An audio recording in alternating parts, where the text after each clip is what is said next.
Hi everyone, today is Sunday and we're at the Work from Home's Opportunities Hangout that we do every Sunday here. This week we're going to be talking about Hangouts and what we can do, or sorry, we're talking about posts and how to format those correctly and the benefits of that. This week, I'm Travis, your host this week from digitalmarketingnomad.com, and we have three special people on our panel this week. We have Danny Fortes, Dana, and Christina. Let's introduce each other and get this started here. So Danny, do you want to start it off? What's up, peeps? Danny Forts, ProfitWithPureLeverage.com, the rejection-free formula, no calling, no chasing, no convincing. Happy to be on. Good to see you guys. Good to see you again, like always. And Dana, I know we don't have a picture this week, but do you want to introduce yourself? Yeah, hi everybody, my name is Dana Carpio. You can find me at danacarpio.wordpress.com, and I am very thrilled to be here today to talk about the posts. Awesome, love the enthusiasm today. And Christina, let everyone know who you are. Hey everybody, Christina Irvin here from youtube.com/the Christina Irvin, and really glad to be here on the panel today, have this discussion with everybody, and let's get it started.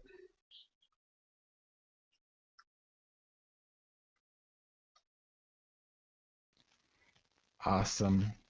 And so with our posts, does anyone have like a schedule that they post, or do they have a certain amount of posts that you try to post every day? How do you guys create your posts? Christina, do you want to start it off? Sure, I actually have, as a part-time, building my business part-time, it's really important that, I kind of am trying to be as efficient as possible with it. So when it comes to my approach with when to post or whatever, really for the most part, I really take a week-long approach with my time management and what I want to get done within the week, and not so much trying to stay so focused on I've got to get 5-6 postings done in a day. But for the most part, what you'll notice is I start my morning off with like some sort of mindset post. I definitely want to get one done as early as possible in the morning. I try to do another midday post where I'm providing some sort of value or a training opportunity. I'll also do like a sort of later afternoon post where maybe I might have a webinar that I know that is going to get some really good value to people.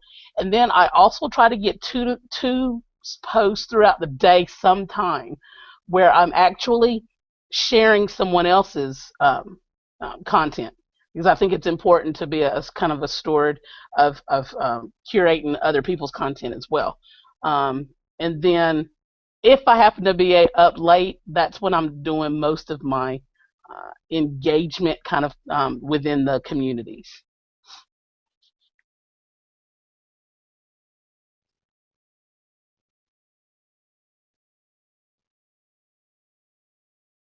Can everybody hear me? On that, definitely sharing is important as well as curating your own stuff if you like. But let's go with Dana. Do you have a posting schedule, or how do you get your posts out?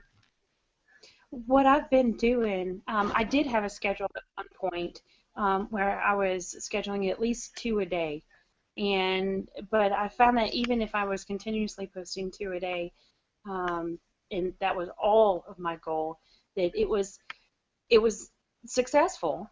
But here lately, I've gone more towards posting for things like if my heart is in it, and it's made all the difference in the world. It's not just posting to post, it's whatever is touching me at the time. So if I see, Travis, like if you post something and I really like it, then I'll turn around and I'll maybe it inspired something for me to post on a particular topic, or to post a particular picture or what have you. And so I really go with what's in my heart and what's in my gut. And I know sometimes it may not be 100% accurate, but I really, if I'm posting what I'm feeling, that's being true to myself, and that can make a difference between posting something just to sell a product or a service, as opposed to posting, like who you are and what you truly are and what you're feeling at that time. So I kind of go with my gut feeling and what's in my heart. Those are great points as well, though, because you want to people get to know you, right? And so when you're posting how you're feeling and what's from the heart, then that's very authentic, I think. So, and Danny, what's your posting schedule? Don't have a posting schedule per se because, Since you're to social be honest, media. the you know, as you guys know, I do, and if some people don't know, I actually do full-time internet marketing, so I do a lot of client work and things like that. So social media posting for me is actually last. If anything, I definitely try to just engage with some people more than I get, worried about posting. Although posting is important, it should be done on some sort of regular basis, just so you can, either get some views and some of your content is seen and things like that. But I don't have a quote unquote schedule per se, not even a system. I just literally I get on and see who's posting some stuff either I like or can join in a conversation, and I find my time is better spent doing that than actually coming up with a systematized or slash scheduled posting. Although I do know it's important. So. Well, I think that you kind of bring up a good point there about as far as the And focus. you like that. So with posting, like for me, I try to post one post Monday through Friday.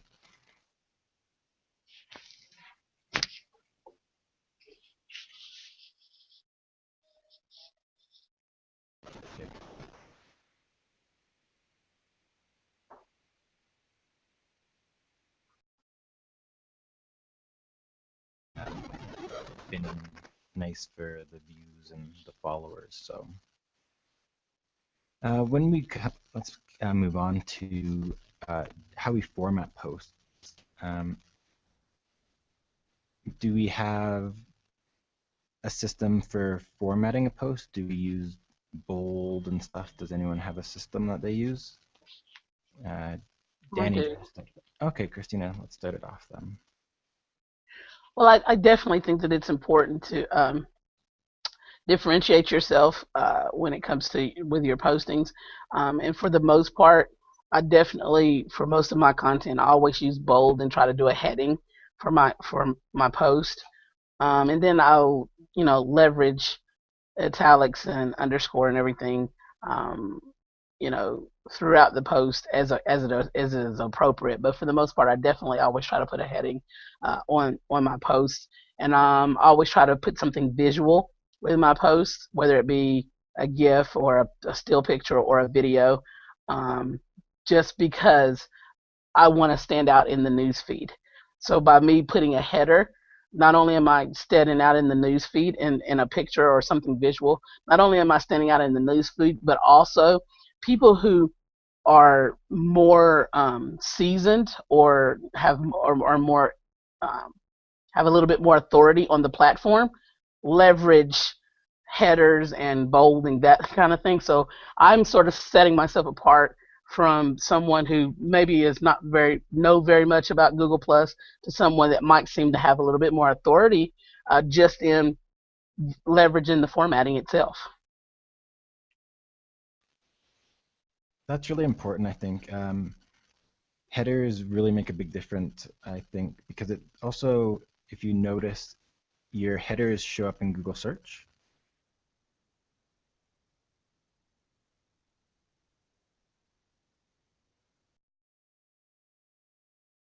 as how you.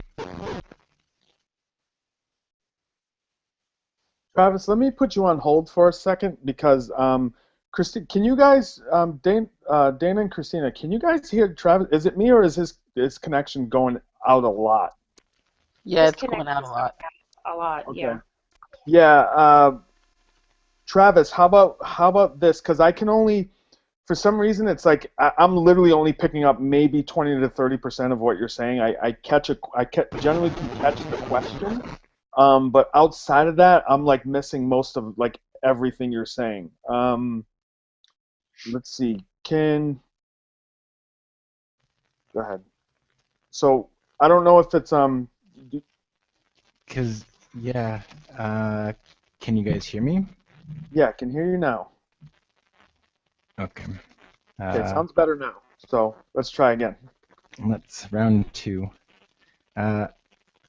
With the Christina, with your headings, do you notice that they show up in Google search? Yes. Awesome, because yeah, that's one thing that I've noticed is if you bold your headings, then they do show up in search as that top.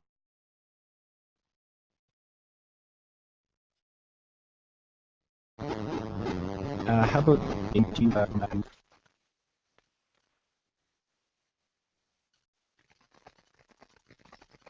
I lost you again. okay. Danny, can you hear me?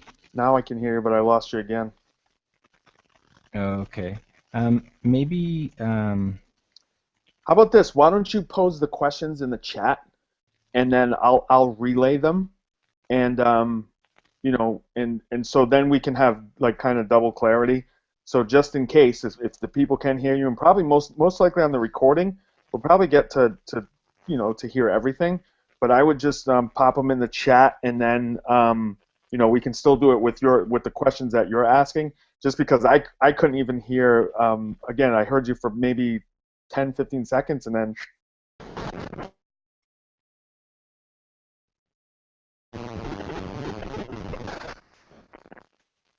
yeah, I've just noticed my internet is really wonky here. Okay. Yeah, so going back to the formatting posts, I do some of them, and I do it when it's more strategic. So, for instance, if I'm posting a video or I'm posting a blog post, and it's related to to my content, like for search engine rankings and for keywords, then I definitely have an aim to bold some of the content, especially the keywords. So you're basically also telling Google Plus or Google that that's your keywords as well. So there is some method behind the madness of not just making your post look cute and pretty. You can actually identify keywords and associated keywords with your main topic. So going back to a little SEO, that would be a cocktail tidbit for most people. And then also, if you're sharing the post as well, if you're sharing some good content, you can do the same thing when you're sharing it. So again, it's a great way to leverage other people's stuff, and you're not always having to come up with your own content. It's also good to do your own, but you don't always have to do your own. So could you say that part about the SEO part about the keywords again? So when you're, for instance, when you're bolding certain words, you can bold keywords. So for instance, if I'm doing a post on like WordPress basics, and I bold WordPress basics or WordPress tutorial, and then I can use like the italics to say WordPress basic video tutorial on how to blank.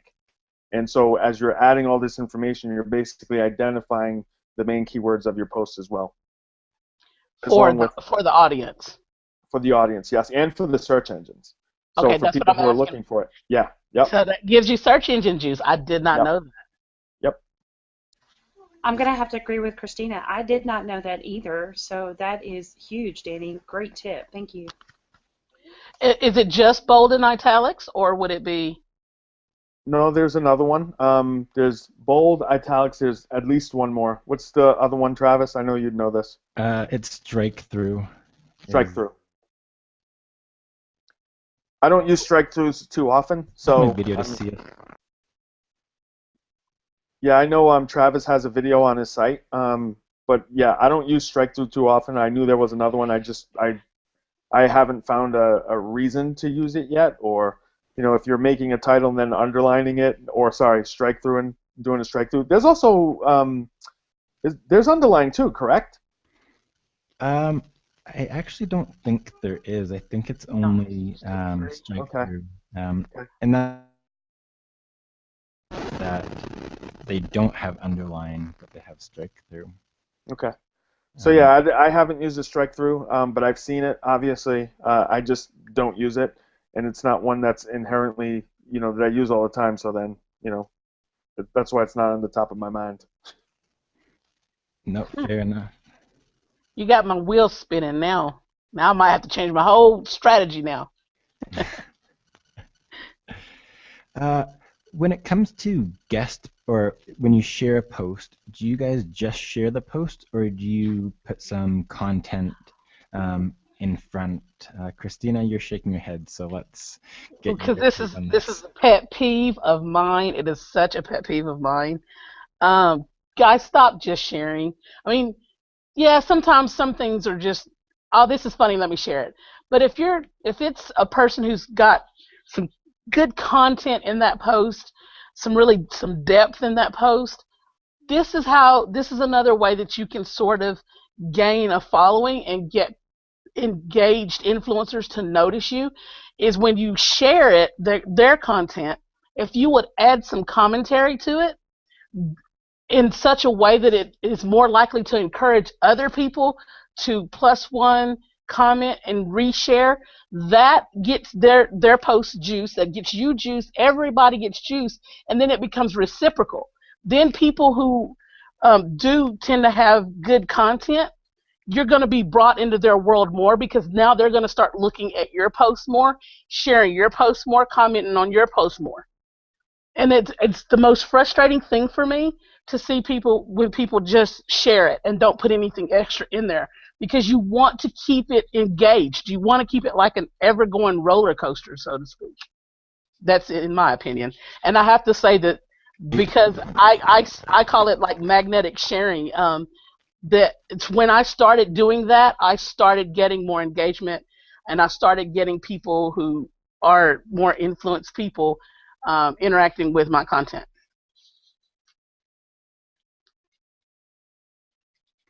Uh, Definitely some great points there, for sure. I agree. People that don't leave anything is really annoying, especially if it's an article when you don't know necessarily what the details are about the article. And so I'll skip articles if there's no commentary beforehand myself. Sounds like Christina's in agreement there. Yep. Well, Uh, I think when you do Dana. that, when you add when you add when you're ready to share somebody else's um, content and you add your thoughts or your perspective on it and it's shared, it kind of becomes like, yes, I agree with this person. In my perspective, this is what I see. So it kind of helps. Sometimes it helps broaden the subject and the topic in general, but it also helps get a little spin from you and kind of personalize it a little bit. But it also shows like I'm not just dependent on my content alone. I'm looking at other people's content that I feel can give someone else value, something that I feel that can help someone else. And I think it's very important if it helps you to say, well, this, you don't have to say, well, this helped me do this, this, and this, but just putting your own little personality to it can actually help you in the long run. And I agree that it will help bring followers, like Christina said. I agree 100%. And here's a good point that you make there, Dana, is that, and let me just like bridge what we discussed last week when it comes to circles. This is yet another reason why I manage my circles the way I discussed last week, because I can quickly go through my news feed because I know that my top 2 3 circles are always going to be good content that it's not hard for me to sift through and curate. You don't always have to agree with everybody. Like sometimes I will put some something that's contrary to what they put in their posting, as long as you don't do it in an argumentative way and you pose it more as of an engaged question, like something like, here's another perspective. What are your thoughts on this? then it's okay. It's not rude, it's not disrespectful, and you still are engaging more people. You made a great point there, Christina, about posting questions. You can use it as a call to action. What do you think of this topic to help create a conversation and more engagement on Google+? So, great point there. And Danny, what's your takes on this topic? I'm just going to piggyback exactly what Christina said, and for a variety of different reasons. Matter of fact, I mentioned in the community even last night, there was a pretty lengthy thread that I'm pretty sure I'm not sure if Dana was on it, but I'm pretty sure Christina and Travis were on it. It was a gentleman in our community and was talking about the things to not do. And I didn't want to comment on every single thing because there were so many great points, but the initial thing that I did comment on, and I even went as far as to actually read this guy's blog post once he actually took all that information. So going back to the point of curating content, Christina, he took all the information that was in the thread, put it into a blog post, and then so my only question, which was, and I thought it was a great blog post, it had great point of views. My only question was, why isn't he using video? Because even as I was reading, I was getting distracted, and it takes longer to read than if he had created, even a few minutes to say, like, here's 3 reasons in this video why blah, blah, blah. Now he could drive himself more traffic through YouTube. He could still, get more engagement, right? It would definitely help his search engine rankings as well. And so my simple question was, I'm surprised you're not using video. So I did do it in the form of a question to ask him, why aren't you using video for your posts? And so that's exactly what I did. And I'm pretty sure I had +1 and shared his actual post. So do the exact same thing when it's necessary, when it's something I do ask, and I gave him kudos for the article because it was actually pretty good. You bring up a great point, though, when it comes to video in posts. You can also create videos as like an explainer video, kind of explaining what the article is about. Like you said, it just creates that rapport with people, and it doesn't have to be a long thing. It can just be like the top 3 things not to do, keep reading below kind of thing. But it's just like you said, it creates the better rankings. And Kai Kawai. Hey, Kai. Hey, how you guys doing? Glad you could make it. Yeah, sorry. It's a big weekend with everybody in my state, or at least most of the schools, getting out for the Thanksgiving week. It's been a crazy traveler holiday, so I was in burning the midnight oil. Tell people who you are if this is their first time seeing you. Well, hey everybody, I'm Kai Kawai, and I hang out in the work from home opportunities community every now and then. An entrepreneur building Me Inc. and helping other people build their own Me Inc. And sorry, I'm also getting text messages from my store on the same phone, multitasking here. But love to hang out and share the love on Google+. Look me up. Awesome. Glad to see that you could make it on. We were just talking about posts and if people put comments before they share a post or anything like that. Do you have anything to say about that, Kai? Actually, I was able to listen to a little bit of what you guys were saying earlier, and then I had to run, so I was actually watching. But I like what you guys were saying about engaging with people who actually type in comments. And if they don't understand the power of Google Plus and commenting on other people's commenting on their content out there, then they're missing out on a bunch of stuff. Because when you do that, it shares across everyone's timeline that accepts your notifications, and so you're just getting backlink after backlink after backlink when you do that. But even better, I mean, you'll get it across your YouTube channel, your Google Plus profile, and anywhere else that if anybody follows you and they see that you plus one and are sharing content or commenting on it, I mean, you don't know how many people's timelines you're going to touch by doing that. Great point. I love Kai gets on here like this because that is stuff that you don't think of normally. And he's such Kai, you are so awesome with all the technical computer stuff. It's wonderful, and that kind of stuff. That's important things that we need to know if we're going to keep going where we're going, keep doing what we're doing. And if anybody needs help with that kind of stuff, Kai is your guy. What was Christina's word? It was share traction, I think is what she said, right? Magnetic sharing. Yeah, magnetic sharing. Okay, sorry, I merged the two wrong words. But magnetic sharing, absolutely.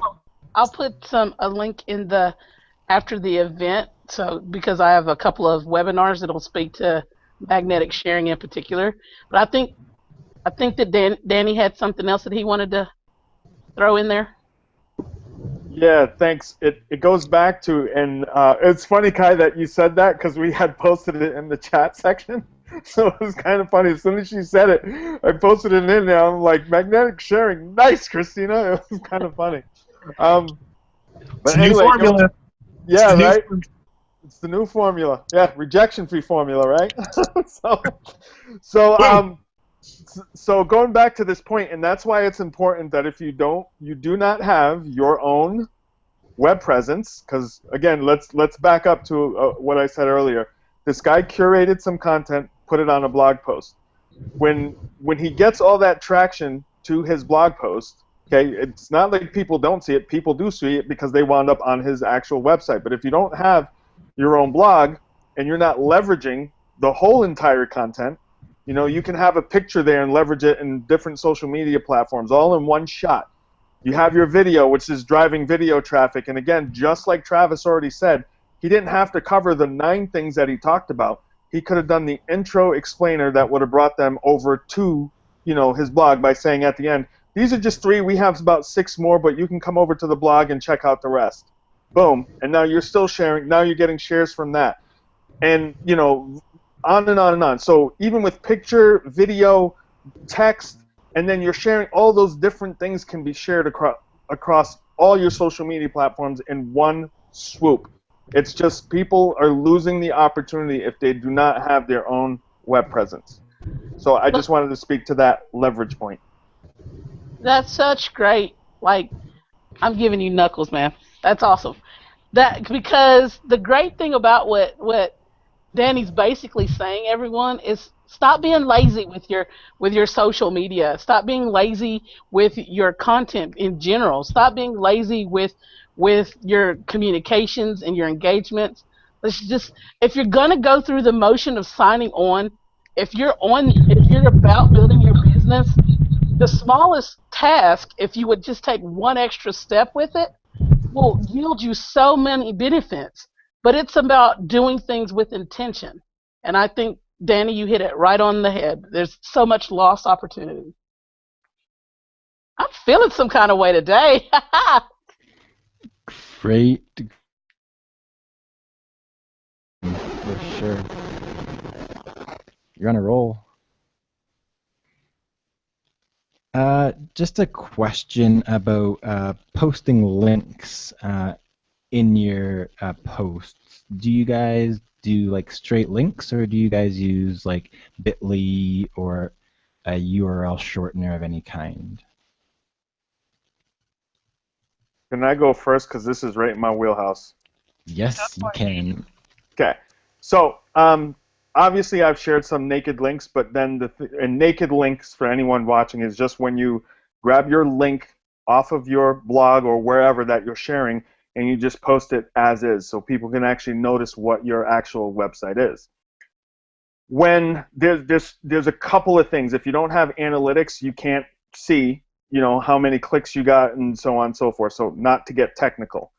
So the second thing would be to use something like Google, which is goo.gl, and it's a URL shortener, just like Travis mentioned, and there's another one, bit.ly. Two things by using different links like that, and I notice you do get more clicks. Why? Because they're curious. If they can't see what it actually goes to, they oftentimes will click, oftentimes just out of curiosity. So I have noticed that when I share those types of links, I get more clicks. Now the last thing is, there's an easier way to share your own naked links. There's a plugin if you have WordPress and your own standalone WordPress blog. There's a thing called Pretty Links. I could literally tell by the month, how many clicks that I'm actually getting per link that actually gets shared. And that's across whatever social media. And you can actually share your content from different, you can share those links, and you can even customize those links to share them out. And it's a pretty useful, and it's even free. And then you can upgrade later on. But it's an awesome, simple to use plugin, and it's worth its weight, and it's free. So Great plugin. I've used that one. Another plugin I use that is also free is Thirsty Affiliates. I'm not sure if Danny, you've heard of that one, but it's also another. It's just like Pretty Links. Again, both free. We will put links in the event page at the end of the show here if anyone wants to check those out. Travis, I'm going to rename you like the king of free third-party tools. Like, you always have a bunch of tools. They're always free, and they're always like good stuff. The thing is with tools, since you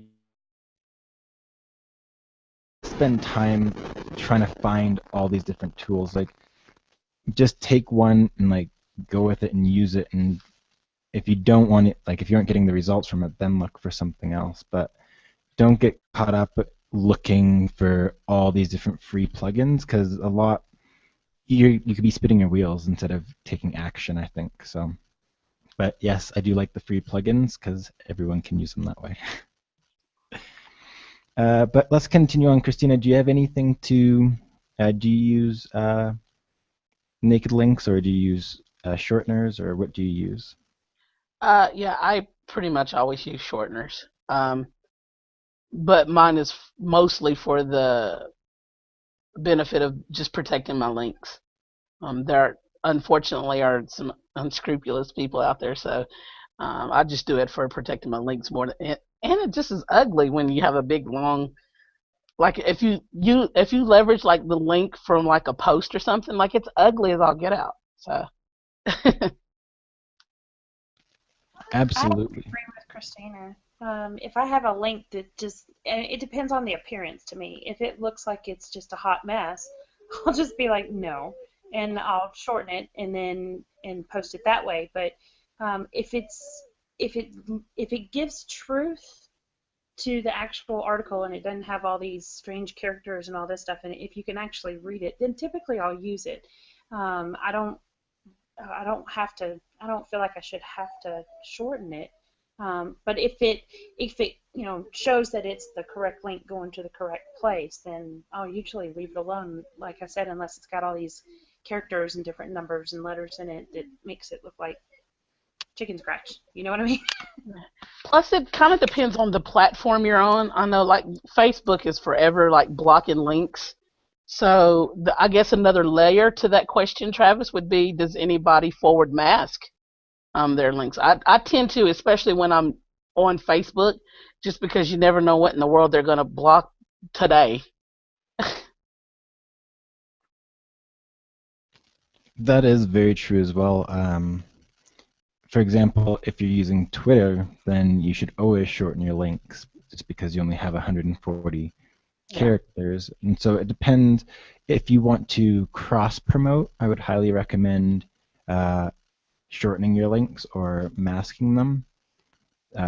just to make it easier to post on Twitter and other networks. But if you're just doing it on Google Plus, then I would only do it if they were like maybe affiliate links, or if it wasn't a direct blog post or something. Another reason to have your own standalone blog is for that reason that people. Whoops! I didn't know I was interrupting. I heard it go blank, and that's when I started talking. So I apologize if you were still talking, Travis.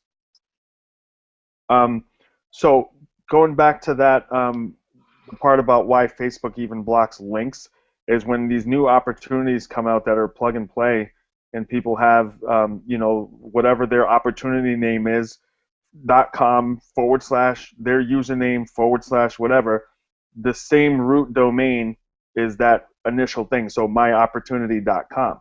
And when people are sharing those all over Facebook, there are some people who are literally spamming links. And as soon as Facebook gets enough complaints about that, those links get blocked right away. And so now you're even seeing more and more links getting blocked because people have gone out, shared these links, and it's like now it's almost seems like if a new opportunity is out, it's only lasting a week because of all the spamming that goes on, and Facebook permanently blocks the link. So if you're an affiliate marketer working from home, take this 1 point right here, right now. If you don't get your own domain name and standalone blog, you will be wasting your time on the internet. I have definitely come to embrace that, and I'm so with you, Denny. Like, I literally thought I could just do this whole social media thing. It's not a problem. But aside from the fact that your content gets lost in the news feed in like 2.5, you're not branding yourself. What Danny's saying is so true. You just got to get your own site. You got to own your own stuff. Absolutely. Go ahead, Travis. I'm a big believer in this, is you need to have a standalone blog as a minimum online for many different reasons, including everything that Danny and Christina touched on. It's your own piece of real estate. It's like your home on the internet, and that's where people come to, and you can build relationships with them as well. And at the end of the day, get them on your email list. That's one of the main benefits of having a blog, is you can build that relationship and get people to continue to come back to your blog and see your new content, but as well as build that relationship with them. From a newbie point of view, since I'm still relatively green about everything, from a newbie point of view, and Travis, you're right, it does set up real estate, but I always had the question of, if I'm online, how are people supposed to find me? They can find me, through my profile on Facebook or through my profile on G+, but if they don't do any of that, there's got to be some other way for them to find me. So that's either has to be a website or a blog. And I have to say, when I'm sending people to my blog and they're reading it and they're getting some kind of value out of it, and that's great. And so now they know if there's something they want to find out, they know where to go to. And I have to agree, like I said with Travis, 100%. That is your real estate. That is your home. You invite people to your home so you can share your information with them, with your content with them, your life with them. And so you can be open and honest and build those relationships for a solid, stable business online. That's a good point right there. People are do the different thing. Well, I'm all on this whole marketing tips today, but like I'm feeling some kind of way about it because things are nagging me, and I'm gonna do a webinar about this. But listen, guys, plant yourself somewhere, and you want to plant yourself somewhere, wave a flag, let people know where they can find you. But everybody else, all the thousands and thousands and thousands of rookies and even experienced marketers who've been online for forever but just don't know how to do it right, are screaming, running here, running there. Stop running with the crowd. It'll be easy to find when you plant your flag, let everybody else go run into the left. You sit on the right, plant your flag, and say, come here. That's what you do. Amen. We have a question. Oh, It yeah. didn't come through. I was actually engaging with some new peeps, and if I hack her name up, don't don't get mad at me. Diamantina Clark, so I'll just say Miss Clark for right now, has a question, and I think this is an awful great question because we've answered this on previous Hangouts, but she's new. I'm pretty sure we welcomed her to the Work From Home Opportunities community this week. So nice to have you on. And she asks, what do you do if you don't like doing videos? I've never done one and really don't want to, but I'm hearing so much about making videos that it sounds like I'm shooting myself in the foot if I don't. Great question. Right? Very good question. I'm going to let Danny jump on this first. Get it, Come on, David. man. Oh, he's on it. He's ready. I'm ready. Hey, here's the truth. You absolutely are shooting yourself in the foot 100% if you're not doing video. And let's get a few things straight because this is something that has been a ongoing topic on almost a weekly basis in these Hangouts. You know, the reason why people trust the people who are on this panel is because we're on. Not only are we on the panel, we actually do video. It's not. We're developing that whole know, like, and trust. Now, if you are a person who, you know, you can't get over yourself quite just yet, that's fine. Because trust me, we've all been there, myself included. I know I seem like I have this armor of confidence, but if I showed you the videos that are still in my camera that never even made it into my computer because they were not even editable, they were so bad. Okay? But you need to start doing video, and if you don't want to show your face, you can do a slideshow presentation. The key thing about these videos is they don't have to be over the top. They don't have to be some wild and crazy editing things. You just need to know some information and put it out there. And the only way you get better is by doing it, and it starts with the first one. By even saying, hello, my name is such and such, and talk for 25 seconds. Done. Absolutely. You do. A lot of people get nervous when they talk for the first time on camera, and so if that's the case, just like Danny said, try a slideshow or something. There's many ways to do video without necessarily seeing your face, as you can see in this video right now, because my internet here in Mexico is not cooperating today. It's just my voice, and so it doesn't have to. When we say video, it doesn't have to be your face. You don't have to be on the camera, and that is a thing that a lot of people think when we talk about videos. But Christina, did you have something to add to that? Yes, as you know, I am the queen of, oh my gosh, I don't want to be on the video. I can't remember who you said that question was from. So let me just speak directly to you right now, like really with some deep, heartfelt stuff here, okay? If you were to go to my YouTube channel, you can see that my early, even screen share videos, horrible. I'm so embarrassed. They are so bad. Even the screen share ones where I'm not on screen, I've got a PowerPoint or whatever, it's a hot mess. But guess what? It's out there. And what I did was start off with the screen share videos. And I got increasingly better with doing things with screen share videos. That helped me get my confidence up a little bit. And then what I started recognizing is that I was getting more attention with screen share videos. So I said, okay, I've always, had a more affinity towards the audio. You can actually do like a still picture and do an audio recording on top of that and upload that into YouTube. That also will start to get you traction because guess what? YouTube doesn't go with, well, I mean, you can still rank that is basically what I'm trying to say. So that's another way that you can do it. Another thing that then I started getting on camera. I'd get on camera once or twice, and let me tell you, my first videos, I'm talking like 100 takes for just like 2-3 minutes. It was a hot mess, okay? I was like, oh my gosh, I need a haircut. My brows aren't there. Whatever. You know how women are. We're just like, I'm looking a mess today. But guess what? those get even more. The rougher I look, like the video that gets the most views for me are like when I have on a ball cap, I'm getting ready to go outside and mow the yard, and I'm just free flowing off the top of my head. I don't script any of mine because I don't do well reading the script. It just doesn't come off as authentic. So I just talk off the top of my head. What I'm saying is gradually work yourself up.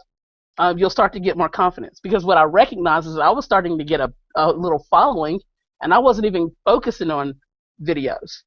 But then it got to the point where I realized, oh my gosh, it's a lot quicker to throw together a video than it is trying to do all these blog posts. I mean, maybe I just do one post where I'm blogging a week or two, but I could literally take 45 minutes to an hour out of a Saturday, and I can batch up, 5, 6 different videos for the whole week. So I'm working more efficiently. And then beyond that is the opportunity for people to know, like, and trust you. And there's nothing like being able to know, like, and trust you if they can't touch you, than to be able to see your mannerisms, to be able to look in your eye, to hear your voice. The understanding of what the power of video can do. You're absolutely, if you're looking to grow a big business and really brand yourself, I just really encourage you to go on and start working yourself up with the video, and just do it. And the hot mesh, it doesn't matter if it looks crazy, because guess what that does? That tells the next person who may not be as experienced as you are, or who's just coming online, you know what, I can get on video too. I can grow my business too. It doesn't have to be perfect. You'll notice on my videos, I don't have all these flying trailers talking in the beginning with my titles. I don't have music playing under my videos. I don't have these great outro slides or nothing like that. I don't even have these great thumbnails. I went on PowerPoint, I made a thumbnail, I threw a picture on there, I changed the title, boom, that's it. You start working up on it. But don't cut off your nose to spite your face, 'cause that's what I did. You don't have to do it. Okay, I'm off my soapbox now. Well, it was a great soapbox. I do have to admit. I do just want to quickly add one thing, is if you are, like Christina said, some of her videos she's not happy with necessarily at the beginning, and my videos at the beginning I was not happy with either.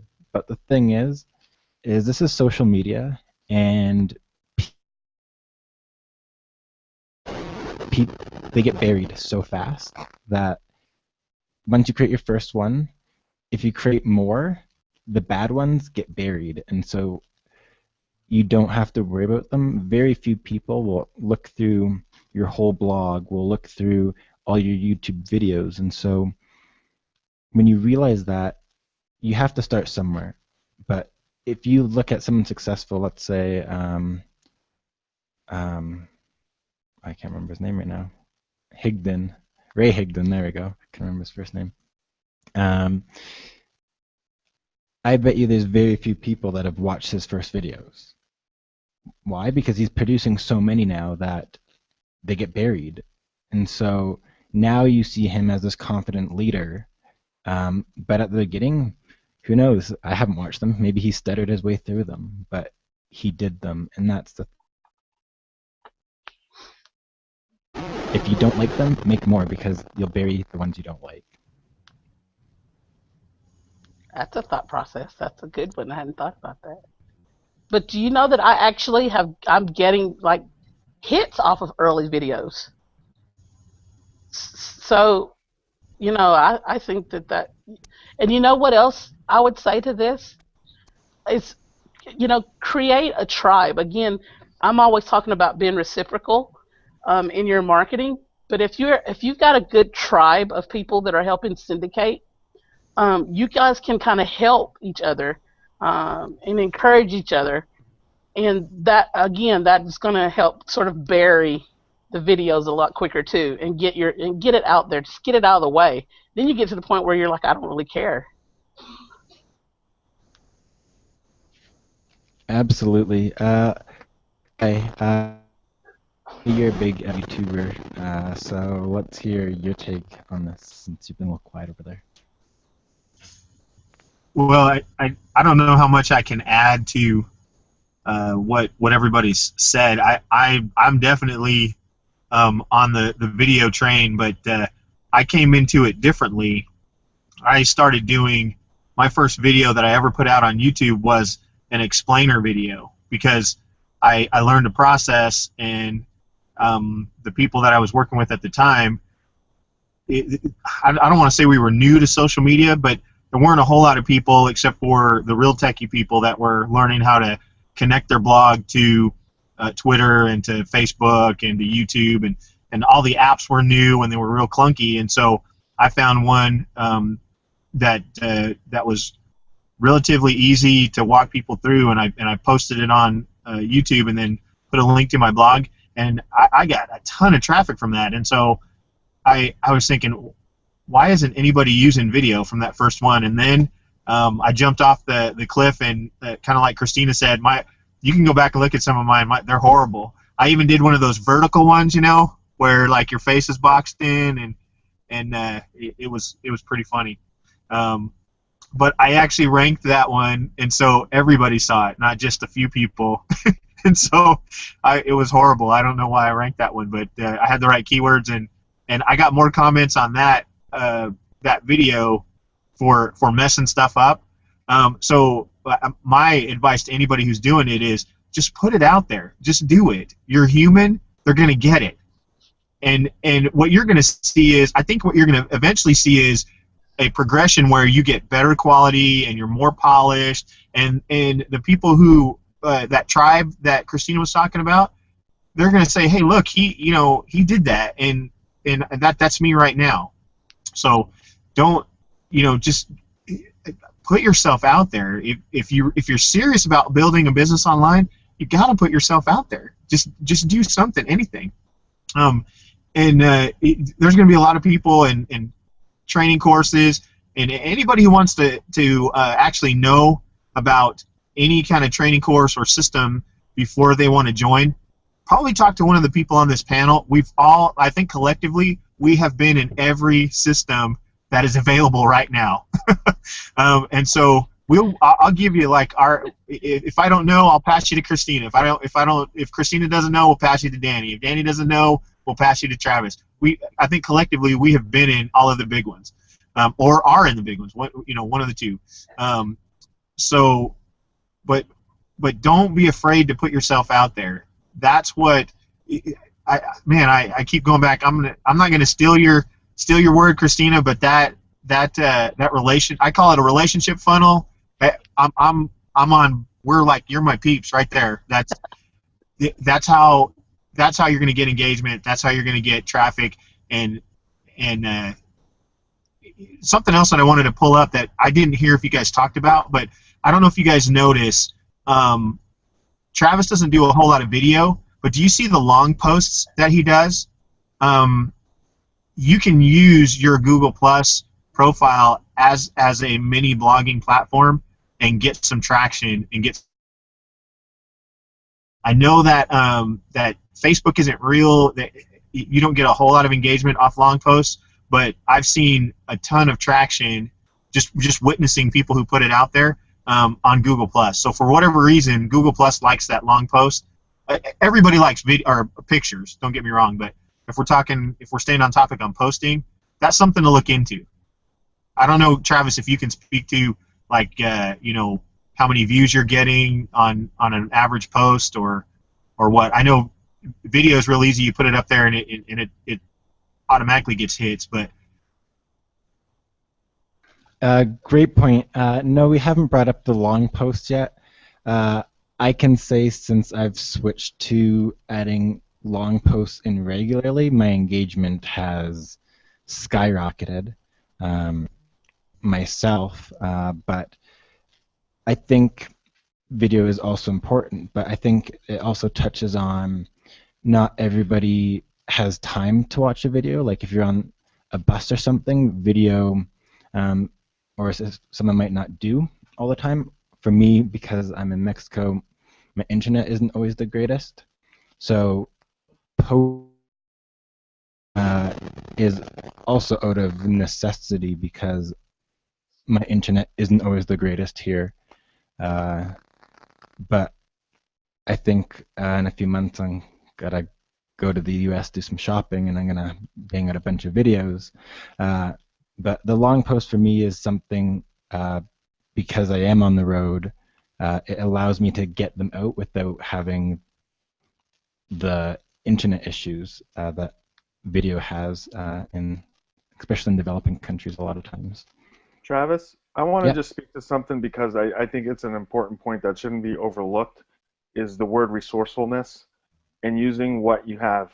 There's so I'm telling you guys, I am just like, I'm almost getting exhausted with the amount of excuses that I've heard. And I understand there's confidence issues, and but even outside of confidence issues, it's now it's becoming excuses. And it doesn't matter what you don't have if you focus on the things that you do have. Like you can't create that many videos, but you're making long posts all the time, and your engagement is off the charts.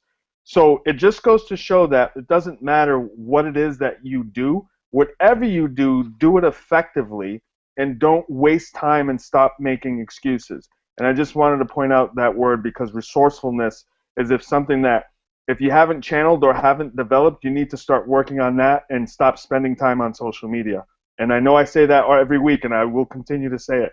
For those who dick around on social media all day long but don't get anything done. And that's just me speaking some truth. Can I hop on that with you, my brother? I'm so with you with the excuses. I'm telling you, can I just take just a moment? Because my mentor talks about being a cockroach marketer. And at first I thought, I don't know about that. That ain't cute. That makes me itch. I don't like that thought process. But when you think about it, it's really good metaphor, because you know how when cockroaches come into play, like they can get through any crack. Like it doesn't matter what happens, they'll get around it, over top of it, underneath it. They will squeeze through and make it happen, right?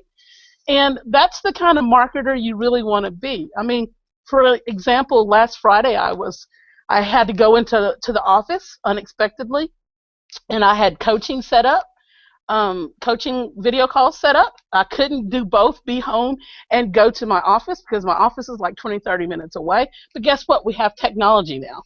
So I was able to go to work, get what I needed to get done. I did the Hangout on my phone, and I was able to go to the next town, which was 45 minutes away from where I live, to get some business done there, and still get back enough time to do another Hangout call after that. It was a matter of figuring out how. If you always ask your question, how can I get this done, rather than just saying I can't get it done, And it's just important. I mean, we just got to stop. Like I'm feeling some kind of way today, guys. If you want to play big, play big. But if you don't want to be a real marketer, then get off the game. Go ahead and sit on the bench and cheer. But don't say you want to be having a big business.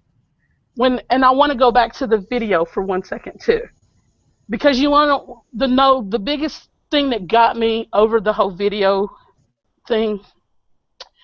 Get ready to have an emotional moment here, but I'm getting good at even being emotional on camera. It's here's the thing. I'm nervous about it. I don't know what I want to say or whatever. Maybe I'll look crazy, and I just don't feel good that day. But what's most important is that I have value to help people set their lives free. And that's why we're in business. We want to be free. We want to be financially free. We want to have time freedom. We want other people to experience that. When I look at my family, I've got people in my family. They're counting on me. They need me. It's not about me making money for me. It's about me making a way for my family and for my loved ones. So if you can't really get over that discomfort for yourself, revisit your why.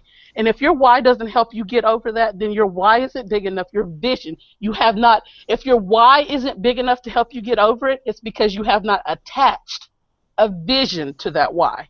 Okay, I'm off my soapbox. Oh, and one other thing on the video, I noticed that I do better on videos when I'm in interviews like this, a panel discussion. So get some friends on a Hangout, record that Hangout, and don't just be chit-chatting about nothing. Provide good value.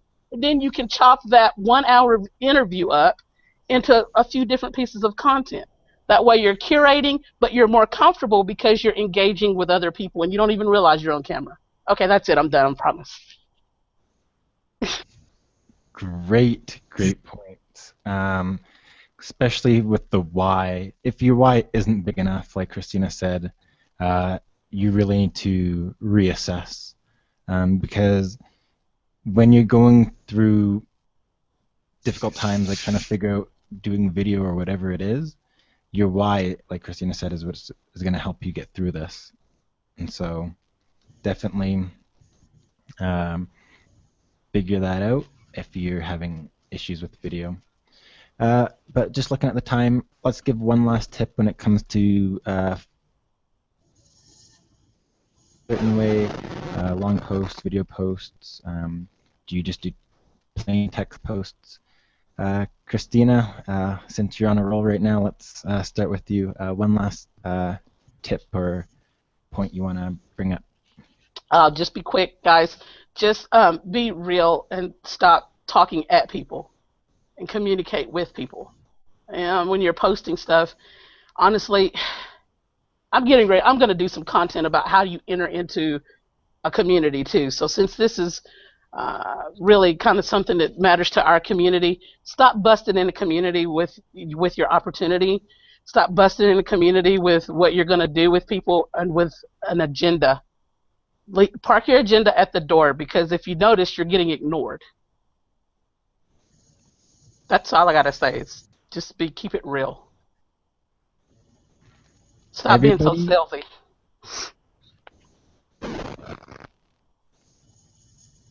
Everybody watching this video needs to pay real close attention to what Christina just said. As a moderator from Work From Home community, I see many people's posts that don't make it into the comments, into the community, and that's because they are posting with an agenda. So definitely, I think this is the golden nugget right there of the day. That's a great point, Christina. But Dana, any tips or last bit pointers? My main point for posts or videos, which I am currently working on one. It's not completed yet, but it should be done by tomorrow, so I'm super duper excited about that. It'll be my first video, so it's going to be bad. I'm telling you, it's going to be really bad, but it will be done. My point for video and for post is to be real. Be yourself. Don't try to sell somebody on something every time you post. You want to be able to help somebody out. That's the name of the game. It's not about what I can get out of it. It's what can I help you with. And it's two different mentalities. It's not all about you. It's actually about them. And to focus on what your readers would like to know. So, for example, some of my posts coming up that I've got planned are posts of those who have just got online and they don't know where to go, they don't know what to do. I was there. And that's what I'm going to be posting about. I'm going to try to help somebody else get to the point where I've gotten just by posting. And I'm going to be myself. And that's the whole thing about branding yourself, is you have to be who you are. You can't be Mr. Salesman or Mrs. Salesman all the time. Because if you do, you might make a couple of sales, but you're definitely not going to develop the relationships that are required to conduct an online business. So my biggest point, just be yourself. Know what you're putting out there has value. And if you ever run into any problems with content or questions or anything, ask any of us here on the panel. I have to also agree with what Christina said about barging into the community. I'm a moderator as well of work from home opportunities, and you guys would be amazed at the different types of posts that I see. That it's not, like Christina said, it's not your agenda. But make your agenda about others, not your agenda about yourself. I'm off my soapbox now. We're on the soapbox train. I do want to just say one thing that Dana said, is she's now teaching people with but learn, do, teach. And so she has figured things out. Now she's there to help people where she was. There's new people coming into this business every single day. So if this is your first time online, tomorrow there's people that are newer than you. And so do not think you don't have value if you don't think you know that much. There's new people coming into this game every single day. But great point, Dana. And let's get Danny last minute points here. Tip on posts. First time in my life I'm speechless, because I'm just going to excerpt all of Christina's goodies from today. And if you haven't seen them, go back and watch them.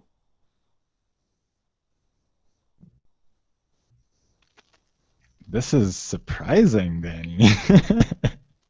I'm speechless. I don't know what to do now. Danny's speechless. Wow, that rarely happens.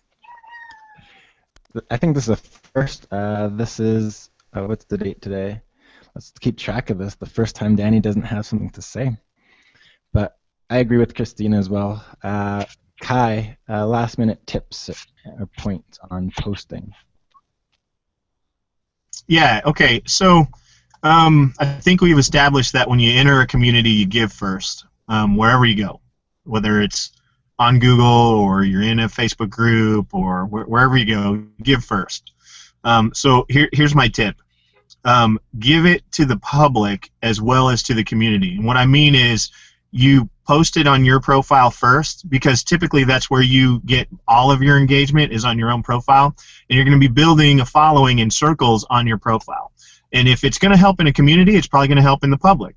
So post it on your profile, share it to the community. Okay? That's my bit of advice. You get a double whammy out of that and some extra backlinks, and you're sharing love, and everybody's happy, and you get some extra looks to your Google profile. Well, thanks for stealing my point that I was going to make. Now that my idea has been said by Kai, the only thing I'll add is just touching on what he was saying, is posting to public. I've seen people posting to extended circles or whatever and not to public. Don't do that. If it's not posted to public, let's say you do it to extended circles, only people. So always use public, like I said.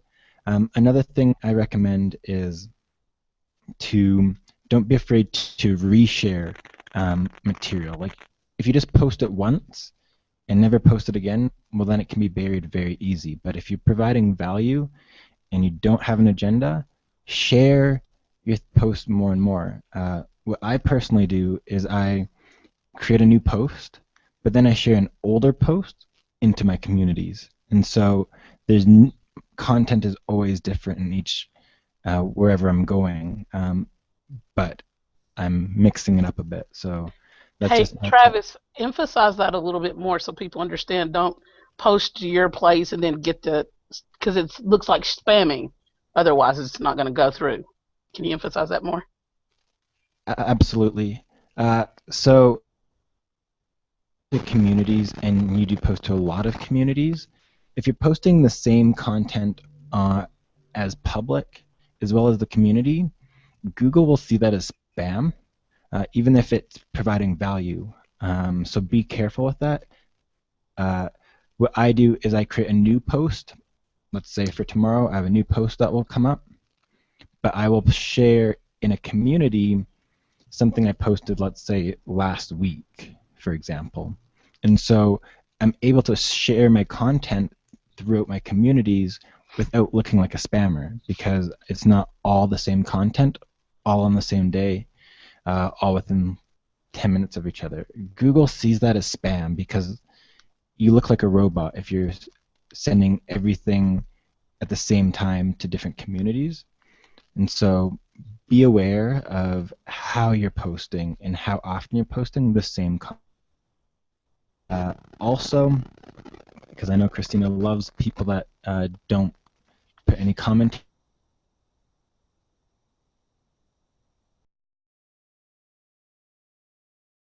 I think you cut out, Travis. Yes, he did. I don't Terry, hear him it either. also looks Oh, like there he is. Terry.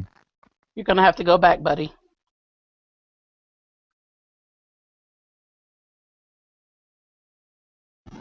Don't post the exact same thing word for word. If you're sharing the same content to two communities, add commentary to make them sound different. And not just sound. Oh, I'm sorry. Go ahead, Travis. I'll jump in on that. No, go ahead. Not just sound different, guys. You want to be congruent. So maybe if I have, like, one day I posted something that was really kind of relevant to different communities. So I think I reshared it to the work from home opportunities. But then there's another community that's just for network marketers, that part of my content was very much congruent to that particular group. So I highlighted that part of my content for that group. And then there was another group that was, I think, for just internet marketers or affiliate marketers maybe.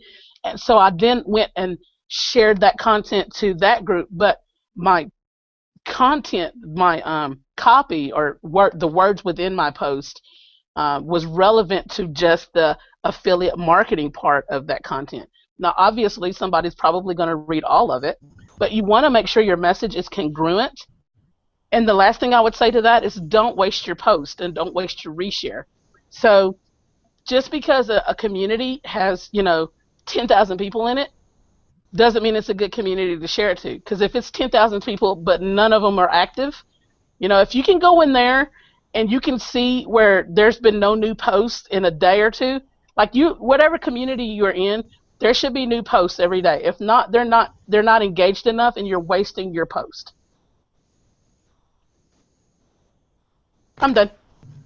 I think a great point as well. I think we should have a hangout on communities and how to use them effectively, because I think there's a lot of great points that we can add to that.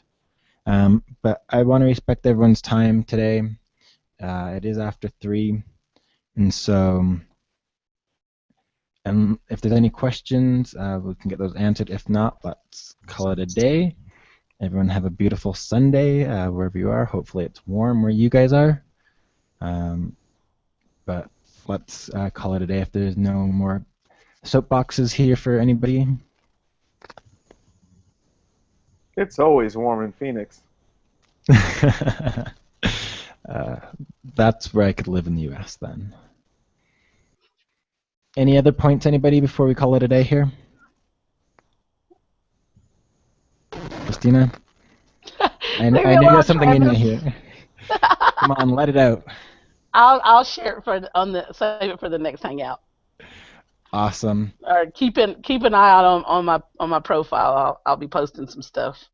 Actually, let me just say one thing. We had, thanks for the viewers who are watching. Not everyone, asked questions, but some did, and that's why it's also great to personally engage with people while we're doing these things.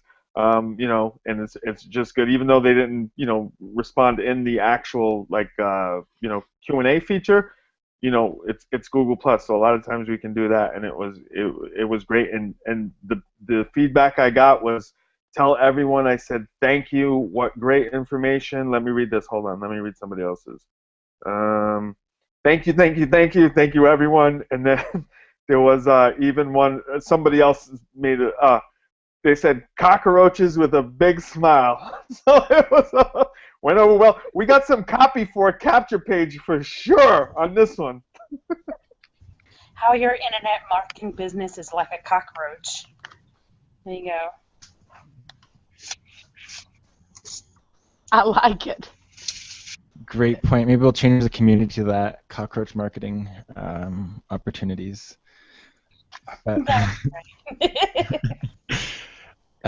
Great hangout today, guys, like always, but let's respect people's time, and we will see everyone next Sunday, same time. Okay, Bye. bye. Let's have a Bye. great week.